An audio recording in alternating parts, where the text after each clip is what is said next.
Hello! Today I've got like a sort of fresh spring look for you. It's sort of wearable, like I was trying to go for a wearable look. However, I did end up using green eyeliner because, I don't know, I just felt like it. I mean, it's finally nice weather here, it's finally really springtime, and yeah, I just wanted to do a nice and fun spring look, so yeah, let's get started. This time I decided to use the Maybelline Baby Skin Pore Minimiser, yeah.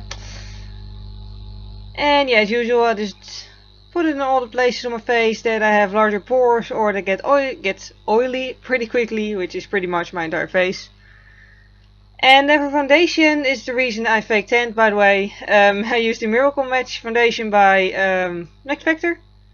This is a sample version, so yeah, I couldn't be too picky about the color, and it's actually, even with fake tan, still slightly too dark for me, as you can see. But I do really like this foundation. It doesn't stay matte on me all day, but I have oily skin, so I don't really expect it to. But it does look very pretty. Very natural, yet flawless, so yeah, I definitely like that. And then for concealer I used the Match Perfection one by Rimmel, and I actually highlighted a lot with this concealer, simply to make the foundation look slightly a bit paler. So yeah, rather than just keeping it underneath my eyes, I actually applied quite a lot, pretty much everywhere. And then just obviously blended it out. And I also wanted to use a cream highlighter this time, so use this cream eyeshadow by Calvin Klein, which I actually once bought at the budget store. And yeah, it's really pretty, so it's just a gold shade.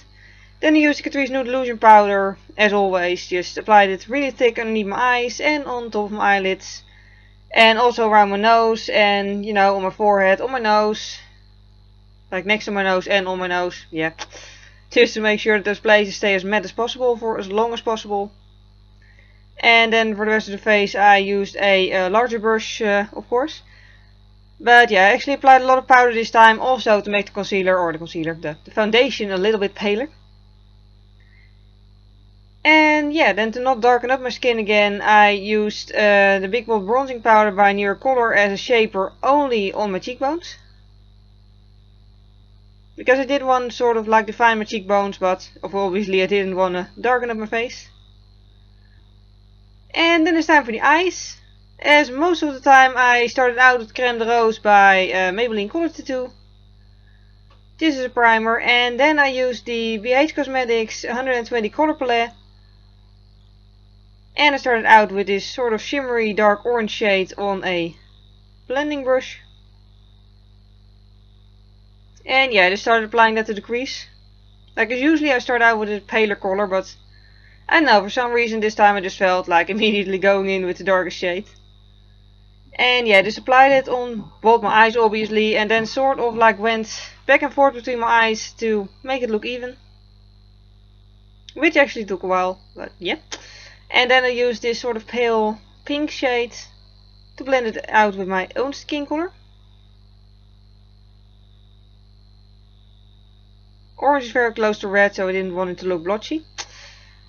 And then I used this sort of shimmery white shade for underneath my eyebrows. I just really wanted to go for a really nice and bright look, so yeah. I figured why not go for an extreme eyebrow highlight as well.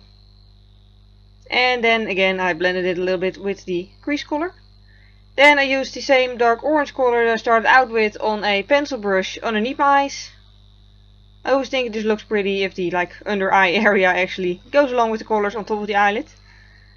And then it was finally time for the moving eyelids, for which I started out with this pale green shade. And I just really patted it on. Like it's a very pale shade, but it does actually show. But I really wanted it to be opaque. And for the inner corner highlight I used a pale yellow shade, just with the same brush. Didn't want an extreme inner corner highlight, I just wanted a bit of a highlight. And then for eyeliner I actually used a face paint. This is one by Kryolan, one of their aqua colors. You can also try to find a actual green eyeliner. So far I haven't been able to find one, but then again I haven't been looking very hard because I always just use face paint because I have it lying around anyways. But yeah, I just use water obviously to make it workable with. And a eyeliner brush, yeah, by Sigma. And of course the wings were uneven, so I had to fix one up. There's one good thing about face paint, you can just take it off with water without ruining the rest of your makeup, so that's what I did here. Just with a Q-tip first and then with my fingers, and then I just redid the wing to make it suit with the other side. And then I colored in my waterline in green with this Kajal pencil by Essence. I forgot the name, but I'll put everything down below in the description box as usual. And then it's time for a gel liner. I only used a little bit of this IsaDora one, and only in the outer half of my upper lash line, because I want to apply false eyelashes, so yeah. And the ones I applied are these. I got them from Born Pretty store, actually ordered them myself, and yeah, they just look very subtle and nice, and I want to try them. And the lash glue is by Peggy Sage, as you can see here. And yeah, they're really easy to apply. They're like I cut them in half, so they were pretty short, and you know, they're very good beginner lashes, and maybe they'll also work on the bottom lash line. I'll still have to try that. However, on their own, as you can see, they probably don't make that much of a difference, because I already have, you know, pretty thick eyelashes, so they pretty much just disappeared between my own lashes. But yeah, they're very easy to apply, and I do think, you know, they're nice to wear.